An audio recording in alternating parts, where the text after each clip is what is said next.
Hello and welcome to this AS level history masterclass on using provenance in source questions. What we've got here is a 20-mark source question on the right hand side of your screen, and on the left hand side a student's answer, and what we're going to try and do is just give you an idea of how you might use provenance in order to score a high mark on 20-mark source questions. In this source question, students were asked how far do sources 2 and 3 challenge the impression given of Lord Raglan in source 1.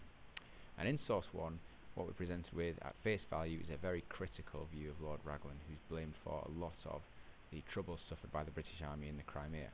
Sources 2 and 3 present views that are very much in opposition to that. They emphasise Lord Raglan's good points, his generous nature, and do not mention anything about any catastrophes or any negative events Lord Raglan was involved in.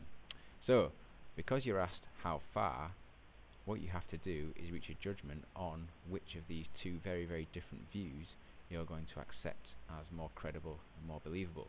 And the way that you must do this is by looking at the provenance of the sources, which is always contained above each source as a 2 or 3 line bit of information explaining things like who wrote the source, when it was written, and a little bit about the context, the date, and what sort of source it is. For instance, these two are letters. In fact, all 3 of these are letters in this source. So it's this that you need to take account of and evaluate in order to score a high mark on a question. And if we look over to the left now, we can see a way in which a student has done this. For instance, if we look at what the student writes about source 1, they've noticed straight away that source 1 was published in the Times, which was an anti-war newspaper and only published articles attacking the war and the British commanders, e.g. Lord Raglan.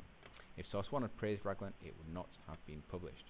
The student notes that this weakens the evidence given in the source.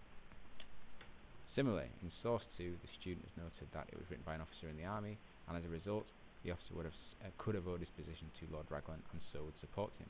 However, it's a private letter, and so the officer would have said his true opinion. In this case again, we're trying to evaluate the credibility and reliability of the source through the provenance. And finally, in source 3, the student has noted that this source, critically, was written just after Lord Raglan had died. And a quite appropriate comment there is that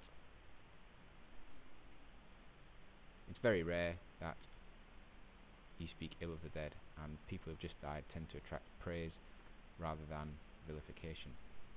What's most important is the student has then gone on to draw a conclusion about what this means for the sources as a whole and the answer to the question.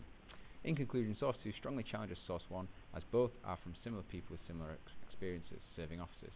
However, source 3 does not challenge source 1 as it is entirely weakened by its provenance. So there a value judgment has clearly been made that source 3 does not challenge source 1 because of its context. However, source 2 does challenge source 1 because of the similarities surrounding their origin. Have a go at yourself in your next 20-mark or 40-mark source question and ensure you make a comment on how the provenance affects the reliability of the evidence within the sources. Thank you very much for watching.